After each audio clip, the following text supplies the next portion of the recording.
Hello friends, Sarika डिझाईन्समध्ये मी सारिका आपल्या सर्वांचं पुन्हा एकदा स्वागत करते।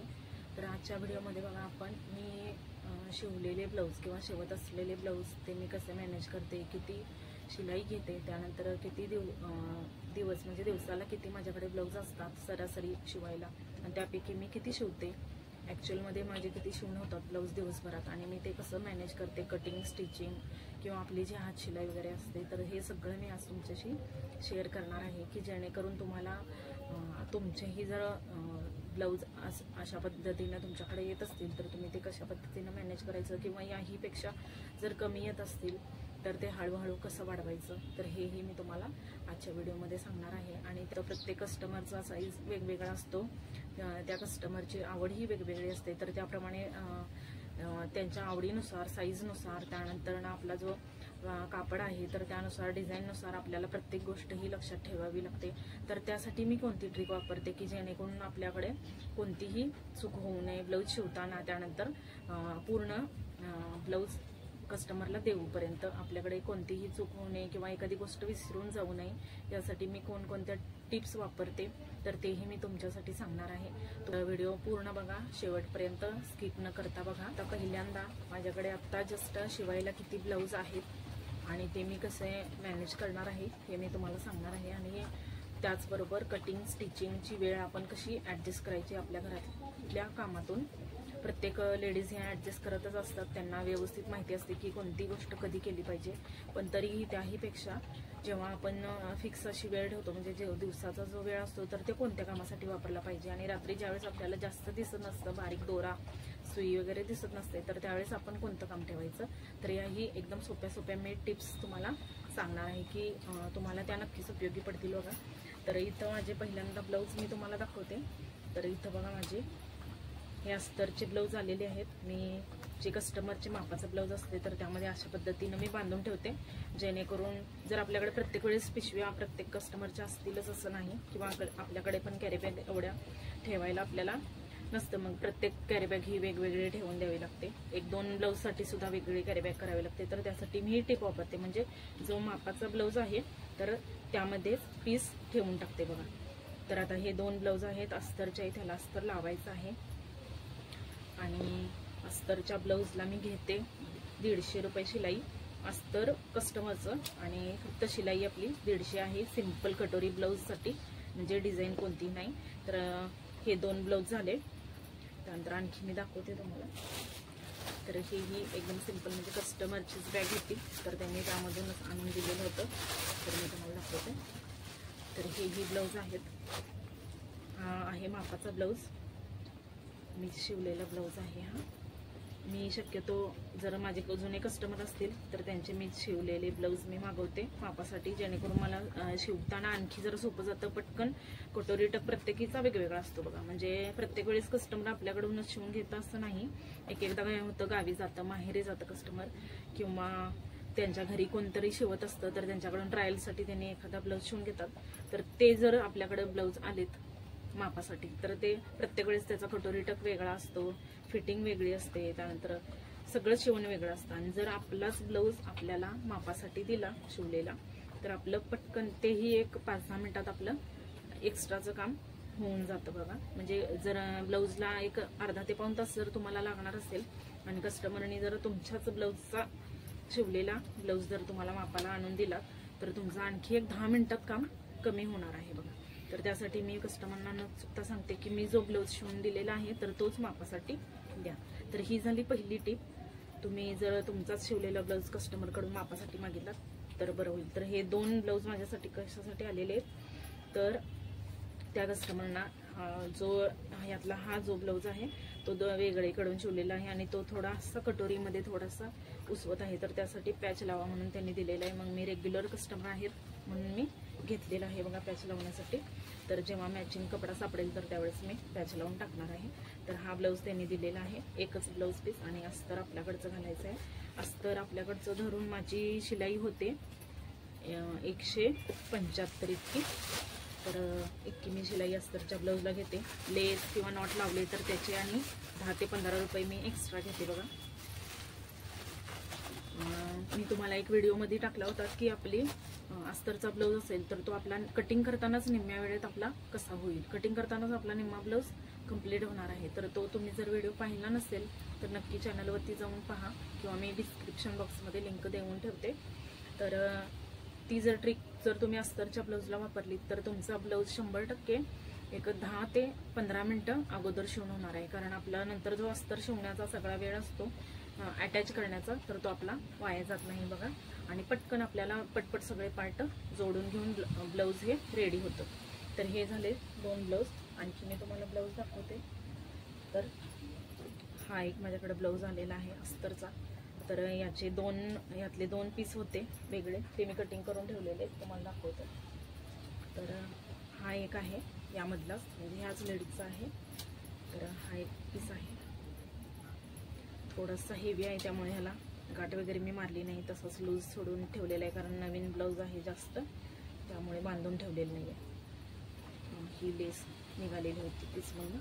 तर हे मी कटिंग करून ठेवलेलं नेटचा ब्लाऊज. आणि त्यानंतर ह्याच कस्टमरचा हा एक ब्लाऊज शिवायचा. म्हणजे हा कटिंग करून घेतल्यानंतर मी दोन्हीही एकदम शिवायला घेणार आहे. म्हणजे बॅक पार्ट मी पहिला तुम्हाला डिझाईन दाखवण्यासाठी पहिला स्टिच करून घेते बॅक पार्ट, आणि त्यानंतर फ्रंट वगैरे सगळं जोडून ब्लाऊज तयार करते. तर हे 2 ब्लाऊज माझ्याकडे आहेत सध्या शिवण्यासाठी. त्यानंतर हे जे ब्लाऊज आहेत हे तिन्ही अस्तरचे ब्लाऊज आहेत.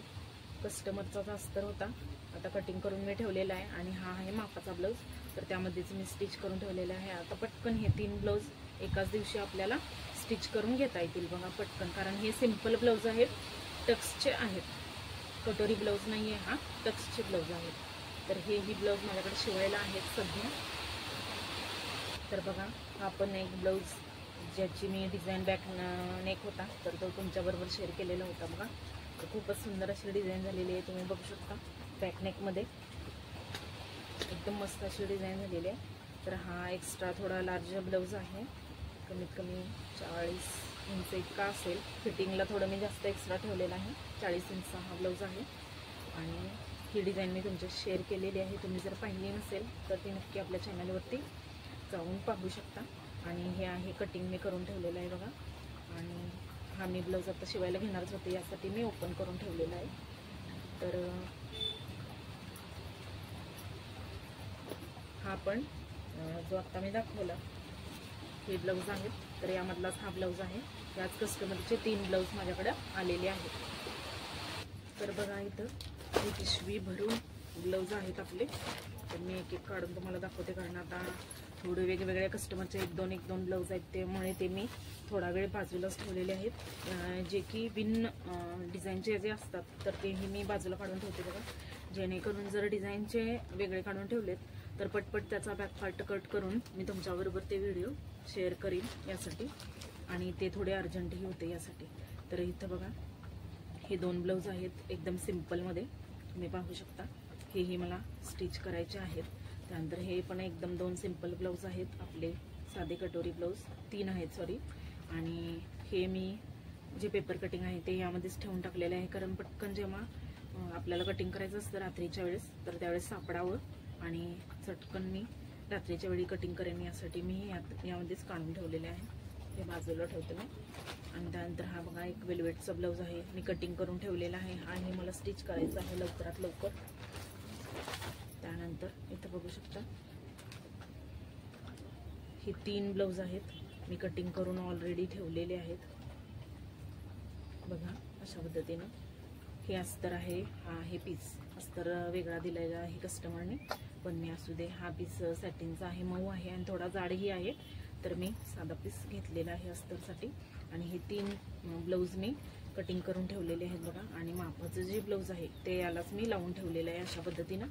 जेणेकरून आपलं कितीदा असं होतं बघा की एकदा साईज सेम असते, अंग बारीक असलेल्या लेडीज असतात किंवा सेम सगळा पॅटर्न असतो, म्हणजे बाही एकसारखी असते, आपल्याला समजूनच येत नाही की कोणता ब्लाऊज कोणाचा आहे, एकदा लक्षात येत नाही अजिबात. तर त्यावेळेस मी आपली जास्त चूक होऊ नये यासाठी मी अशा पद्धतीनं ब्लाऊज कटिंग झालं की ब्लाऊज त्यावरती बांधून ठेवते. जरी 2-3 दिवसांनी आपण ब्लाऊज जरी शिवायला घेतला तरी सुद्धा आपल्याला विना टेन्शन तो ब्लाऊज शिवता येतो. तर हे 3 ब्लाऊज आणि हा एक ब्लाऊज हे एकाच कस्टमरचे आहेत. मी फक्त वेगवेगळे बंडल बांधलेले आहेत. आणि त्यानंतर हा मापाचा ब्लाऊज, त्यानंतर हा एक ब्लाऊज आहे. तर एकदम सिंपल असा कॉटनचा ब्लाऊज आहे. हा एकच ब्लाऊज शिवायचा माझा राहिलेला आहे. कस्टमरला गडबड होती तर मी त्यांना तात्पुरता एक ब्लाऊज शिवून दिला अर्जंट, आणि हा दुसरा एक त्यांचं शिल्लक राहिलेला आहे. तर तो मी आता कट करून 2 दिवसात शिवून रिकामा करणार आहे. तर हे झाले हे सिंपल ब्लाऊज, म्हणजे डिझाईन नाही आहे त्या ब्लाऊजला, एकदम सिंपल गोट किंवा गळापट्टी करायची आहे आणि हे ब्लाऊज स्टिच करायचे आहे. तर त्यासाठी हे ब्लाऊज मी वेगळे ठेवून टाकलेले आहेत बघा.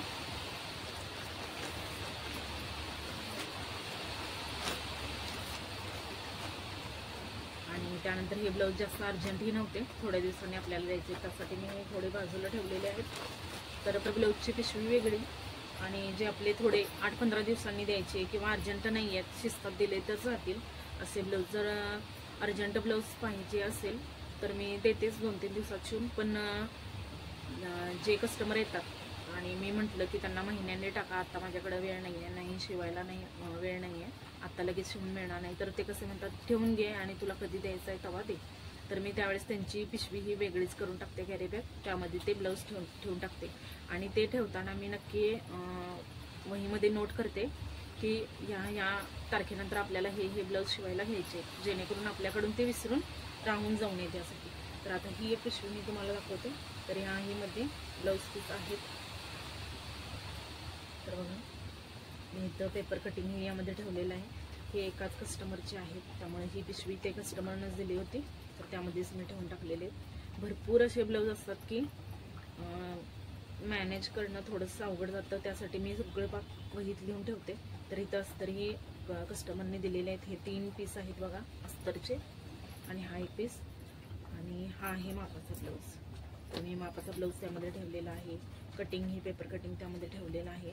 खूपच जुनं पेपर कटिंग आहे, तुम्ही बघू शकता. कारण माझा हा जो कस्टमर आहे, एक माझे कस्टमर भरपूर 10-12 वर्षापूर्वीचे आहेत की जे माझ्याशिवाय इतर कुणाकडेच ब्लाऊज टाकत नाहीत. एकदम परफेक्ट असं त्यांचं ब्लाऊज फिटिंगला बसलेलं आहे, त्यासाठी ते माझ्याकडेच ब्लाऊज टाकतात. तर हे पण मी इथं ठेवून ठेवते. हे पण थोड्या दिवसांनी आपल्याला करायचे ब्लाऊज, त्यासाठी हे मी वेगळे कॅरी केलेले आहे. आणि त्यानंतर मी आता तुम्हाला दाखवते की माझे हे ब्लाऊज आहेत. आणखी थोडे ब्लाऊज आहेत की जे दुसऱ्या पिशवीमध्ये मी कपाटात ठेवून टाकलेले, की जे घरचे आहेत, म्हणजे माझे आणि माझ्या मम्मीचे वगैरे. तर ते मी बाजूला तोपर्यंत ठेवलेले आहेत. आता काहीच गडबड नाही आहे त्या ब्लाऊजची, शिस्तात गणपतीपर्यंत ते ब्लाऊज केलेत तरीही मला चालतील. त्यासाठी माझे 2-3 अस्तरचे आहेत आणि मम्मीचेही 1-2 आहेत. तर आता मी हे सगळे जे वर्कलोड आहे तर हा मी पहिला कंप्लीट करणार आहे. कमीत कमी 1 महिनाभर तर जाईल एवढा वर्कलोड मला करण्यात, कारण थोडे डिझाईनचे पण आहे त्यामध्ये. आणखी त्यानंतर जे शिवलेले आहेत त्याचेही, जे कटिंग केलेले आहेत तर त्याचंही मला शिवण करायचं आहे. आणि त्यानंतर जे शिवलेले आहेत तर त्यांचं हात शिलाई वगैरे हे बारीक सारीक जे काम असतं तर तेही मी स्वतः करते. तर त्यासाठीही मला टाईम पाहिजे असतो, आणि त्यातूनही आपलं एखाद्या वेळेस तब्येत बिघडली किंवा आज करूच नाही म्हटलं तर त्यासाठी मी 1-2 दिवस आठवड्यातून आराम घेत असते. एक सलग 8 दिवस मी काम करत नाही. एखादा दुसरा दिवस हा स्वतःसाठी किंवा किमान जरी स्वतःसाठी काढला तर त्या दिवशी मी कटिंग हे करतेच, म्हणजे मशीनवर नाही बसले तर मी कटिंग ही करून घेते. तर हे सगळे जे ब्लाऊज आहेत हे मी कसे मॅनेज करते आणि कसं लिहून ठेवते हे मी तुम्हाला दाखवते. ह्या माझ्या अशा 2 वह्या आहेत की ज्यामध्ये एकामध्ये मी रोजच्या रोज किती ब्लाऊज शिवले, कोणता शिवला, कोणाचा शिवला, त्यानंतर शिलाई किती त्याची. तर प्रत्येक वेळेस कसं होतं, आता तुम्ही म्हणाल की आपल्या ब्लाऊजची शिलाई फिक्स असते.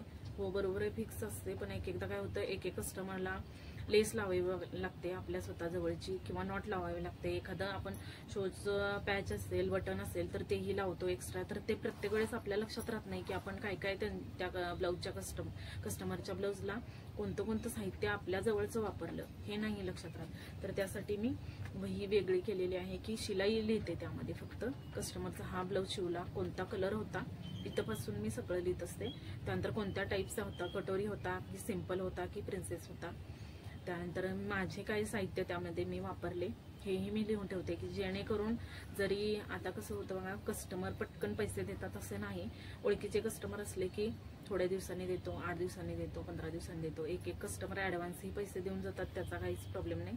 पण जे लेट होतात, प्रत्येकाची काहीतरी अडचण असते किंवा पगार झालेला नसतो किंवा पैसे जवळ नसतात, तर ते थोड्या दिवसांनी का होईना देतात. पण तोपर्यंत आपला हिशोब हा क्लिअर आपल्याकडे असला पाहिजे, कॅल्क्युलेशन एकदम परफेक्ट असलं पाहिजे.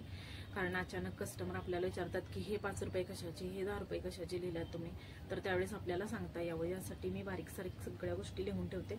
आणि जेव्हा मी ब्लाऊज शिवते रोजच्या रोज, तर तारखेनुसार तुम्ही इथं बघाल, तारखेनुसार मी नाव टाकून, नाव जरी माहीत नसेल तर डायरेक्ट कपड्याचा प्रकार किंवा कोणता ब्लाऊज शिवला, कसा शिवला हेही मी इथं नोट करून टाकते बघा. आणि जेव्हा माझी सुट्टी असते तर त्यावेळेस मी ब्रेक आणि कटिंग केलं असं मी लिहिते त्या दिवशी.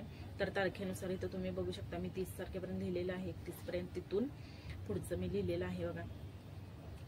तर अशा पद्धतीने मी करून टाकते.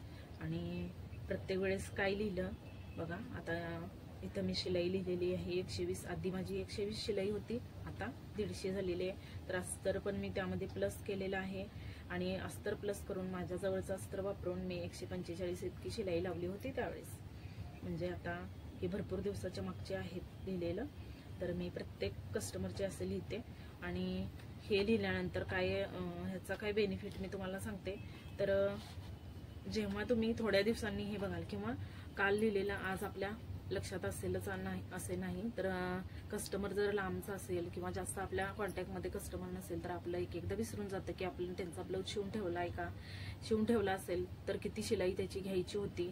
शिवताना एक एकदा आपल्याला असं होतं बघा, एक एक ब्लाऊज खूप दमवतं शिवताना. म्हणजे दमवतो म्हणजे डिझाईन त्यांनी थोडी किचकट सांगितलेली असते किंवा त्यामध्ये आणखी काही त्यांनी थोडे पार्ट ऍड करायला लावलेले असतात अचानक. तर ते शिलाई करताना आपल्याला थोडा दगदग झालेली असते. तर त्यावेळेस मी न चुकता 10 ते 20 रुपये एक्स्ट्रा मी घेतेच. कारण आणि हे मी कस्टमरला सांगूनच घेतलेले असते की इतकी शिलाई होणार आणि हा थोडा ब्लाऊज पीस दमवणार आहे. कारण एक एकदा खूप सुळसुळीत पीस असतो किंवा एक एकदा त्याला स्टोन असतात. हे तुम्हाला महत्त्वाचं सांगायचं राहिलं की एक एकदा आता भरपूर वर्कचे ब्लाऊज आलेले आहेत, स्टोन असतात, ते आपल्याला शिलाई करताना वेळोवेळी काढावे लागतात. आणि शिलाई करून झाल्यानंतर आपल्याला आणखी ते आपला जे फॅब्रिक ग्लू असतो त्याने चिटकावे लागतात. तर त्यावेळेस आपला खूप वेळ वाया जातो. आणि ते काढतानाही व्यवस्थित काढावे लागतात, जेणेकरून आपला वर्क जर असेल ब्लाऊजवरती तर ते बिघडू नये यासाठी. आणि कटिंग करतानाही काढावे लागतात, स्टिचिंग करताना लक्ष द्यावे लागतं, नाहीतर आपला जी सुई आहे ती खराब होऊन जाते बघा, मोडते डायरेक्ट जर स्टोन सुईच्या खाली आला तर त्यावेळेस आपला एक्स्ट्रा ते 10 ते 15 मिनिटं त्यामध्ये आपले निघून जातात. आणि ब्लाऊज शिवून झाल्यानंतर जशी ब्लाऊजची डिझाईन असते तर त्यानुसार आपल्याला आणखी ते स्टोन व्यवस्थित चिटकवावे लागतात. तर त्यासाठी मी प्रत्येक वेळेस प्रत्येक ब्लाऊजची शिलाई ही माझी वेगवेगळी असू शकते. तर त्यासाठी मी हे सगळं लिहून ठेवते की आज हा मी ब्लाऊज शिवला आणि इतकी शिलाई झाली. आणि एक्स्ट्रा त्यामध्ये असं ब्रॅकेट करून मी ठेवते की स्टोन असं लिहून ठेवते. म्हणजे जेणेकरून जरी 15 दिवसांनी ते कस्टमर ब्लाऊज न्यायला आलं तर त्यांना मी सांगू शकते की तुमचे स्टोन काढताना इतका वेळ लागला, चिटकवायला इतका वेळ लागला, माझा ग्लूगन वगैरे वापरली, त्यामुळे मी इतकी शिलाई घेतलेली आहे. तर त्यावेळेस काही कस्टमर बोलत नाही, कारण मी शिलाई ला ब्लाऊज घेण्याच्या आधीच मी त्यांना थोडी कल्पना दिलेली असते की ह्या ब्लाऊजला असं करावं लागणार आहे, स्टोन काढावे वगैरे लागणार आहे. तर त्यावेळेस ते कस्टमर काही नाही म्हणत नाहीत, देतात. पण आपला हिशोब क्लिअर पाहिजे की आपण नेमके कशाचे पैसे घेतले कस्टमरकडून, हे आपला हिशोब क्लिअर पाहिजे.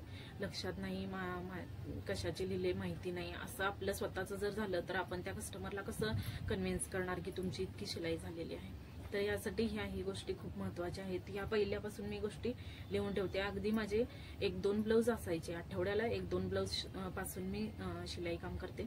तर तेव्हापासून मी न चुकता लिहून ठेवते. आणि हे लिहिल्यानंतर तुम्हाला एक वेगळंच समाधान वाटतं की हा मी आज इतकी शिलाईच मी आज काम केलेलं आहे, माझा आज इतका फायदा झालेला आहे किंवा माझं स्वतःचं आज इतकं इन्कम झालेलं आहे.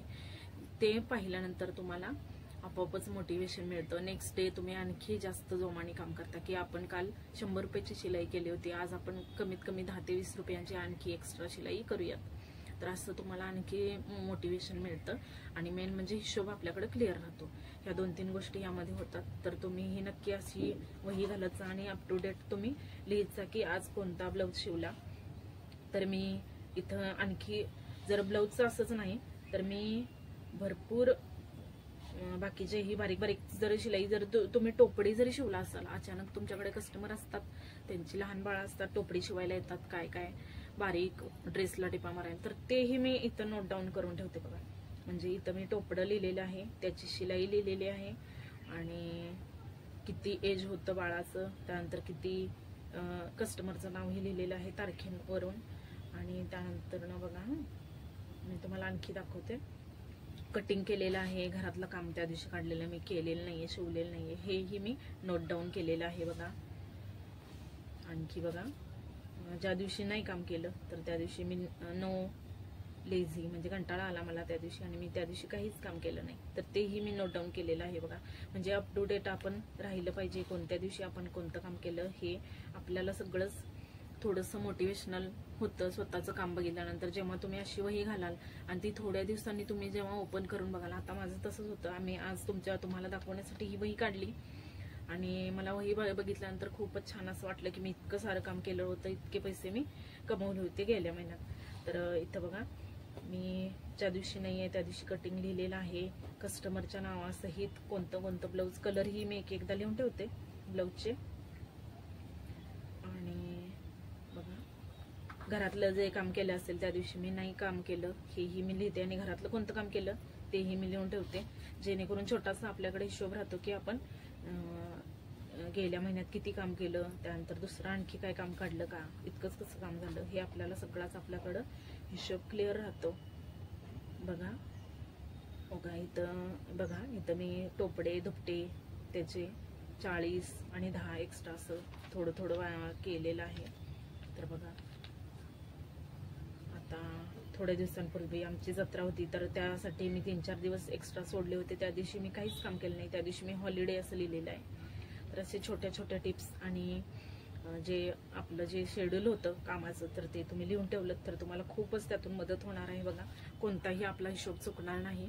जरी महिन्यांनी जरी कस्टमर ब्लाऊज न्यायला आलं किंवा महिन्यांनी ब्लाऊज घेऊन गेला असेल आणि महिन्यांनी पैसे द्यायला आलं असलं तरी सुद्धा तुमच्याकडे अशा टाईपचा जर हिशोब असला तर काहीच प्रॉब्लेम होणार नाही. तर ही पहिली वही झाली की जिथं मी रेग्युलर रोजच्या रोज काय काम केलं, आज नाही केलं किंवा केलं, कितीचं केलं, काय शिवलं, हे मी सगळं डिटेलमध्ये लिहून ठेवते. तर ही वही झाली. तर मी थोडे दिवस लिहिलेले आहेत, आणखी मी दाखवते. तर आता ही माझी जी वही आहे ही मेन माझी वही आहे बघा.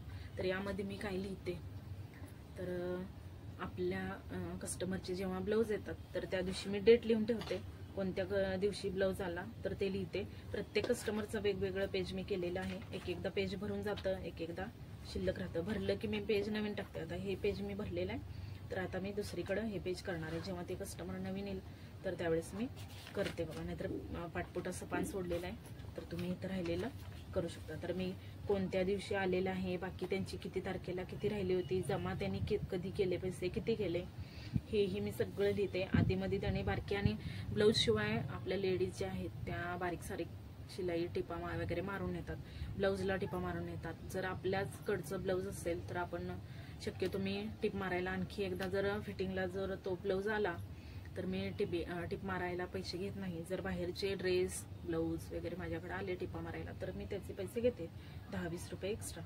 तर ड्रेस आणि चेन लावायला पण आले तर तेही मी लिहिलेलं आहे, बाकी लिहिलेली आहे, जमा किती झाले, कोणत्या तारखेला झाले आणि कोणत्या कलरचा ब्लाऊज होता, किती झाले त्याचे पैसे, त्यांनी किती दिले.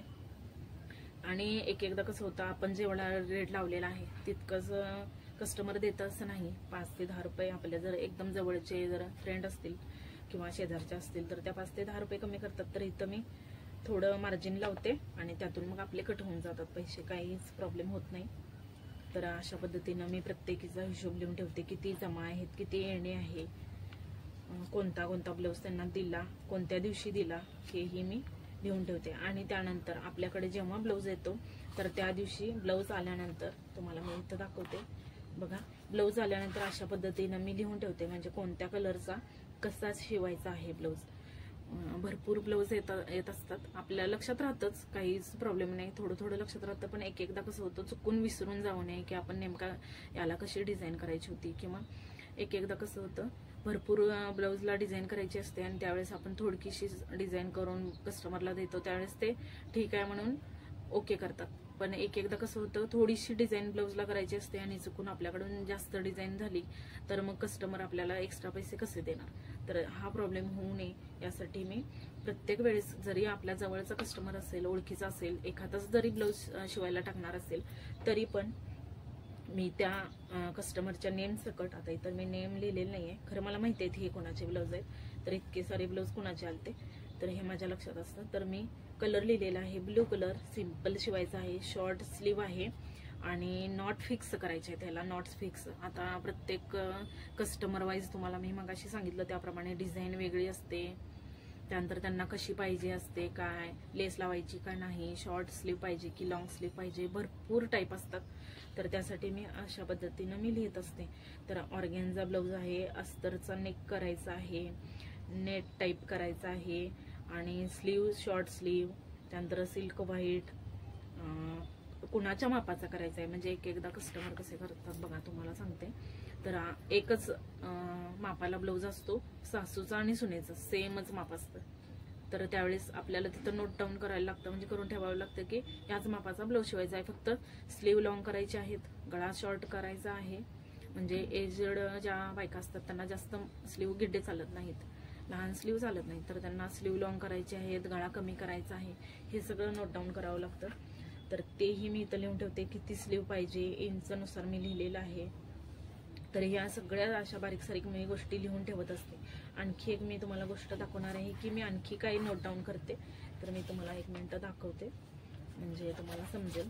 तर आठवड्याचं मी बजेट म्हणूयात, आपल्या कामाचं बजेट असेल किंवा आपल्या कष्टाचं बजेट असेल तर मी लिहून ठेवते आपलं बजेट किती आहे कष्टाचं, तर ते मी लिहून ठेवत असते, तुम्हाला दाखवते. आता बघा इथं लिहिलेलं आहे टास्क दिस वीक, म्हणजे ह्या आठवड्यात आपल्याला काय काय टास्क करायचे, कोणकोणती कामं करायची, तर लिहिलेलं आहे. नाव लिहिलेलं आहे, तिची किती ब्लाऊज करायचे ते लिहिलेलं आहे, प्रत्येकीचं नाव लिहून तिची किती ब्लाऊज करायचे आहेत, कशी कशी करायची आहेत. मग इथं मी 2 साधी, 2 अस्तरची आणि त्यानंतर बघा 8 7 ब्लाऊज, 2 ब्लाऊज, 1 ब्लाऊज असे लिहून ठेवलेले, म्हणजे ह्या आठवड्यात आपल्याला ही ब्लाऊज इतकी तयार करायची आहेत असं मी लिहून ठेवलेलं आहे. आणि त्यानंतर बघा इथं तुम्हाला दिसत असेल, मी गेल्या मागच्या आठवड्यात ही लिहिलं होतं आणि त्यामध्ये कोणकोणते आज ब्लाऊज क्लिअर झाली की मी त्यापुढे अशी टिक करत जाते. आज शिवून झाला हा ब्लाऊज, टिक केली, त्यानंतर हा आज शिवून झाला, टिक केली, अशी मी टिक करत जाते. म्हणजे आठवड्याला तुम्हाला कळेल की आपले किती ब्लाऊज नेमके रेडी झाले. प्रत्येक वेळेस आपल्याला पिशव्या उपसत किंवा कुठं ठेवले आहे, त्याचं झालंय का, क्लिअर झाले काय, हे आपल्याला प्रत्येक वेळेस करत बसावं लागणार नाही. ह्या वहीमध्ये आपण टिक केली, आजच्या आज हा ब्लाऊज क्लिअर झाला, हुक लावून, नॉट लावून, लटकन लावून सगळं क्लिअर झालं. पॅच वगैरे लावायचे असतील तर ते लावून, मणी वर्क जर करायचं असेल तर ते लावून क्लिअर झालं आपलं काम. संध्याकाळी की मी संध्याकाळच्या टायमाला म्हणजे रात्री झोपताना ही वही घेते आणि त्यामध्ये आपलं हे आज कंप्लीट झालं, हे कंप्लीट झालं, त्यानंतर त्याची शिलाई थोडक्यात लिहिते. एखाद्या वेळेस जर मला मांडावी वाटली, एक्स्ट्रा शिलाई जर घ्यावी वाटली, त्या ब्लाऊजला थोडं जास्त वेळ लागला किंवा इतका एक्स्ट्रा काम केलं तर त्यावेळेस मी तिथं नोट डाऊन करते आणि अशा पद्धतीने लिहून ठेवते. तर मी अशा पद्धतीनं तुम्हाला आज मी सगळं दाखवलेलं आहे माझं काम. तर ही माझी नवीन वही आहे, बघाल तुम्ही कस्टमर माझे सगळे. तर कोणाकोणाचे किती येणे आहेत, त्यानंतर किती येणे आहेत, एकदम 10 रुपये जरी येणे असतील तर मी ते लिहून ठेवते, कारण आपण जे काम करतो ते एकदम आपलं घरतेन वगैरे सांभाळून आपण सगळं काम करत असतो, त्यामुळे आपला प्रत्येक एक आणि एक हा रुपया आपल्या स्वकष्टाचा असतो. तर तो आपण सोडायचा नाहीये म्हणण्यापेक्षा आपण काही त्यांच्याकडून एक्स्ट्रा घेत नाही, फक्त आपल्या कष्टाचा जो मोबदला असतो तो एखाद्या वेळेस तुम्ही जर म्हणाल की ठीक आहे 5 रुपये सोडूयात, पण जर भरपूर 100 रुपये असतील, 20 रुपये असतील, 30 रुपये असतील तर ते तुम्ही लिहून ठेवायचे, कारण थोडे थोडे प्रत्येक कस्टमरचे 10-5 असे करून आपले भरपूर रुपये होतात, जवळजवळ 100-200 रुपये होतात. तर तेवढे पैसे आपण का सोडायचे, आपल्या कष्टाचे असतात, त्यामुळे तेही मी लिहून ठेवते. 10 रुपये जरी राहिले असतील तर तेही मी नोट डाऊन करून ठेवत असते बघा. आणि प्रत्येक वेळेस कस्टमरलाही वेळच्या वेळी आपण सांगायचं असतं. आणि त्यानंतर हे सगळं काम करीत असताना तुम्हाला आणखी एक मी टिप सांगते की जर आता कस्टमर म्हणण्यापेक्षा सगळ्या ज्या लेडीज असतात त्यांच्याकडे सर्रास आता मोबाईल हे असतातच. तर प्रत्येक वेळेस जेव्हा जुना कस्टमर असू दे किंवा आपल्याकडे एखादे नवीन कस्टमर आलेला असू दे, तर त्यावेळेस त्यांच्याकडून त्यांचा ज्या स्वतः मोबाईल वापरतात, घरातला नाही किंवा मिस्टरांचा नाही, जर त्यांचा स्वतःचा जर मोबाईल, त्यांचा स्वतःचा जर नंबर असेल तर तो तुम्ही नोट डाऊन करू शकता, की जेणेकरून कसं होतं बघा, त्यांच्या सोयीचं पण होतं आणि आपल्याही. तर ते ह्यासाठी की प्रत्येक कस्टमर आहे आपल्या घराशेजारीच असेल असं नाही, बाहेरूनही कस्टमर येत असतात, लांबून येत असतात किंवा ते दिवसभर ड्युटीवर जात असतात, काही पण काम करायला वगैरे. लेडीज जातात आता बाहेर, तर त्यांना कामावरून आल्यानंतर आपल्याकडे जर ब्लाऊज विचारायला त्या आल्या, झाला का ब्लाऊज, आणि आपण त्यावेळेस जर म्हटलं नाही थोडं काम राहिले, हातशिलाई वगैरे राहिले, तर त्यांची धावपळ होऊ नये, पुन्हा परत या, आणखी परत जावा घराकडं, आणखी दुसऱ्या दिवशी परत ब्लाऊज न्यायला या, तर अशी त्यांचीही धावपळ होऊ नये आणि आपलंही थोडं आपल्यालाही गिल्ट वाटतं की त्या येऊन गेल्या आणि आपलं ब्लाऊज तयार नव्हतं तर त्यांना त्रास झाला, हे असं आपल्याला अजिबात वाटू नये. यासाठी त्यांचा सेफ्टी म्हणून आपण नंबर घ्यायचा आहे. जर आज त्यांचा ब्लाऊज झाला तर एक पटकन मेसेज करायचा आहे किंवा एक पटकन फोन करायचा आहे की तुमचे ब्लाऊज रेडी झाले, तुम्ही येऊन कधी पण घेऊन जावा. किंवा आपला जर शेड्यूल काय तर ठरलं असेल किंवा आपण बाहेर जाणार असो, कुठं पण बाहेर लग्नाला किंवा कुठेही घरात नसणार, त्या दिवशी थांबणार नसू, तर आपण पटकन एक फोन करू सांगू शकतो की संध्याकाळी आम्ही दिवसभर आज घरी नाहीये. हे छोटे छोटे जर पॉइंट आपण लक्षात ठेवले आणि कस्टमरला त्यानुसार जर आपण सर्व्हिस दिली तर कस्टमर हे नक्कीच आपल्याकडे टिकून राहतं, परत आपल्याकडेच येतं व्यवस्थित. आपण अर्थातच आपलं शिवणमध्ये फिनिशिंग पाहिजे, टाइम टू टाइम आपण त्यांना डिलिव्हर केलं पाहिजे ज्यावेळेस त्यांनी सांगितलं आहे. एखाद्या टायमाला ठीक आहे की आजारी पडलो किंवा झालं नाही, जमलं नाही, लाईट नव्हती, लाईटवर पण आपलं काम सगळं डिपेंड असतं, तर एखाद्या वेळेस ठीक आहे कस्टमर समजून जातात, पण प्रत्येक वेळेस त्यांचं टाइम, त्यांचाही टाइम, आपला जसा टाइम महत्त्वाचा असतो तसा त्यांचाही टाइम महत्त्वाचा असतो. त्यांनाही प्रत्येक घर सांभाळून वगैरे सगळं मॅनेज करावं लागतं. आणि त्यानंतर कसं होतं, जेव्हा आपण ब्लाऊज त्यांना न्यायला बोलवतो तर त्यावेळेस ते स्वतःहून आले तर पैसे आपले त्या दिवशी आपला हिशोब क्लिअर होऊन जातो. जर आपण त्यांना पहिल्यांदाच सूचना दिली असेल की ब्लाऊज रेडी झालेला आहे तर ते 2 दिवसांनी का होईना पैसे घेऊन येतात आणि ब्लाऊज घेऊन जातात, तर तोही एक प्लस पॉईंट होतो की आपला हिशोब तिथंच क्लिअर होऊन जातो. त्यांना आधी सूचना मिळते की ब्लाऊज रेडी झालेला आहे आणि आपण पैसे गोळा करून त्या टेलरकडे गेलं पाहिजे, तर ही महत्त्वाची गोष्ट होऊन जाते. त्यानंतर आपल्याला जर अर्जंट पैसे पाहिजे असतील तर ब्लाऊज घेऊन जावा आणि पैसे पण क्लिअर करा, सगळा हिशोब क्लिअर करा असं आपण म्हटलं तरी सुद्धा आपलंही टेन्शन जातं आणि प्रत्येक वेळेस आपला हिशोब क्लिअर होऊन जातो, काहीच प्रॉब्लेम येत नाही. आणि त्यानंतर प्रत्येक वेळेस फोन करू त्यावेळेस इतकी शिलाई झालेली आहे, ह्या 2 ब्लाऊजची इतकी झालेली आहे, इतके पैसे होतात, एवढे पैसे घेऊन या आणि ब्लाऊज घेऊन जावा, असं आपण एका शब्दांनी बोललं तर थोडं सोपं पडतं, दोघांनाही सोपं पडतं. तर हे 2-3 टिप्स मी तुम्हाला सांगितल्या, म्हणजे आपला हिशोब ठेवायचा, रोज किती आपण काम केलं त्याचा हिशोब ठेवायचा, किती रुपयांचं काम केलं हाही हिशोब ठेवायचा. त्यानंतर प्रत्येक कस्टमरला फीडबॅक आपण हा दिला पाहिजे. फीडबॅक म्हणजे काय, तर ब्लाऊज शिवून झाल्यानंतर आपलं काम झालं असं नाही, तर एकदा कसं होतं, कस्टमर प्रत्येक वेळेस आपल्याकडे येईल त्यावेळेस ब्लाऊज ट्राय करून बघतोच असं नाही, घरी जाऊन ते 1-2 दिवसांनी कार्यक्रम असतात तर त्यावेळेस ते ब्लाऊज डायरेक्ट घालून बघतात. तर एखाद्या वेळेस काय होतं, फिटिंग आपण व्यवस्थितच केलेलं असतं, पण एकदा काय होतं बघा, अस्तरचा जेव्हा ब्लाऊज असतो आणि हेवी वर्कचा जेव्हा ब्लाऊज असतो तर तो फिटिंगला थोडासा कमी जास्त होऊ शकतो, म्हणजे जास्त टाईट झाला किंवा जास्त लूज झाला असं होऊ शकतं. तर त्यावेळेस जर त्या कस्टमरने आपल्याला कळवलं तसं असा थोडा लूज आहे किंवा टाईट झालाय तर आपण न चुकता त्यांना पुन्हा एकदा ब्लाऊज परत पाठवून द्या आणि मी व्यवस्थित रिपेअर करून देते किंवा टिप मारून देते, उसवून देते, असा हा फीडबॅक आपण दिला पाहिजे प्रत्येक कस्टमरला, तेही फ्री ऑफ कॉस्ट, म्हणजे काही पैसे न घेता एक्स्ट्राचे. ही पण सर्व्हिस आपण ब्लाऊज दिल्यानंतरही ठेवली पाहिजे. तर मी ह्या सगळ्या प्रोसेसमधून जात असते आणि रोजच्या रोज हे सगळे मी अशा पद्धतीनं मॅनेज करते, एकदम सिंपल. आणि सगळ्यात सोपी सांगायची गोष्ट म्हणजे दिवसा मी स्टिचिंगचं जे काम आहे ते दिवसा करत असते आणि रात्री जेव्हा आपलं स्वयंपाकाचं भांडी वगैरे सगळं आवरतं तर त्यावेळेस मी कटिंग आणि हातशिलाई, काय आता सगळ्या ब्लाऊजला नसते, सिंपल ब्लाऊज असला तर हातशिलाई असते, नाहीतर हुक लावायचं, हुक काय आपण मशीनवर केलेले असतात आणि बटन लावायचं आणि काज करायची, हे मी सगळं रोजच्या रोज 2-3 ब्लाऊजचे माझ्याकडे असतात. जास्तीत जास्त मी दिवसाला 1 ते 2च ब्लाऊज शिवते, जास्त मी शिवत नाही. तर मी रोजच्या रोज हे हुकाई वगैरे करत बसत नाही. 2-3 दिवसांनी एकदम 3-4 किंवा 5-6 ब्लाऊजांचं एकदम मी हुकाय किंवा काज बटन वगैरे करायला घेते. आणि एखाद्या वेळेस लटकन वगैरे जर लावायचे असतील, स्टोन वगैरे लावायचे असतील तर ते मी रात्री चिटकून ठेवते, म्हणजे सकाळी आपला ब्लाऊज हा रेडी होतो. तर हे मी अशा पद्धतीनं माझं सगळं काम मॅनेज करते. एक एकदा टायमातही आपला ब्लाऊज होतो, टायमाच्या आधीही होतो आणि एक एकदा थोडासा वेळही लावू शकतो ब्लाऊजच्या डिझाईननुसार. तर एक एकदा कस्टमर समजावून घेतात, काहीच प्रॉब्लेम होत नाही. पण लग्नाचे वगैरे आपले जर अर्जंट ब्लाऊज असतील तर त्याच वेळेस आपण ते कंप्लीट करून द्यायचे असतात बघा, जेणेकरून कस्टमरला कोणताच प्रॉब्लेम होणार नाही. तर अशा पद्धतीनं मी सगळं माझं काम मॅनेज करत असते. आणखी मी तुम्हाला आता थोडे माझे शिवलेले ब्लाऊज पटपट दाखवते, कोणकोणते मी ब्लाऊज शिवलेले आहेत आणि माझ्याकडे हुक आहे करायला कोणकोणते ब्लाऊज आहेत. तर या ब्लाऊजचा मी फ्रंट नेक तुम्हाला शेअर केला होता बघा. जर तुम्ही पाहिला नसेल, हा वेगळ्या आकाराचा गळा कस्टमरनीच मला सांगितला होता, तर मी तो केलेला होता बघा. तर तुम्ही पाहिला नसेल तर नक्की जाऊन बघा. आणि हा लॉंग स्लीवचा ब्लाऊज होता, सिंपल एकदम नेक, राऊंड नेक आहे. आणि त्यानंतर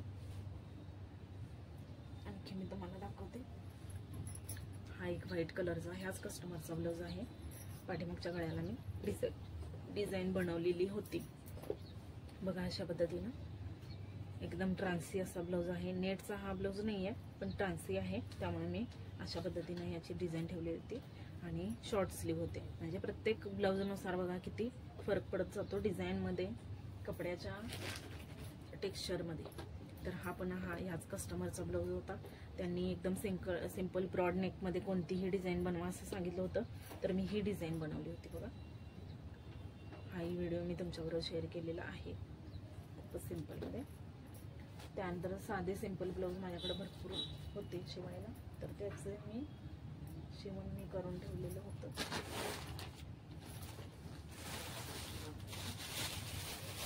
बघा, साधे ब्लाऊज मी शिवून ठेवलेले आहेत. हा एक साधा ब्लाऊज मी स्टिच करून ठेवलेला आहे.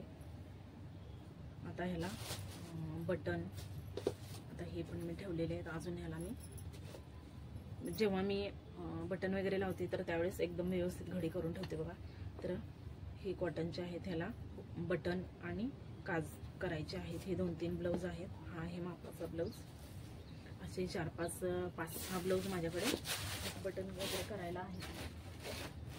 आणि त्यानंतर गेल्या आठवड्यात बघा, हे 2 ड्रेस होते, फिटिंगसाठी आले होते, तर मी त्याचं फिटिंग केलेलं आहे. फक्त साईडने टिप मारलेली आहे अशा पद्धतीनं. आणि त्यांना थोडा कमरेत लूज वाटत होता, तर फिटिंग नाही करून घेतली, कारण आपल्या मग छातीतनं खाली जाताना आपल्याला बसत नाही. तर त्यासाठी मी मॅचिंगचं असं नॉट लावलेलं आहे बघा, एकदम ह्याला मॅचिंग होईल असं माझ्याकडे उपलब्ध होतं, तर तो कलर मी वापरला आणि नॉट छोटंसं कमरेला लावून टाकलेलं आहे. तर राऊंड शेपमध्ये फक्त साईडने सगळीकडं टिपा मी घेतलेल्या आहेत या ड्रेसला. आणि त्याच पद्धतीने हा पण ड्रेस होता.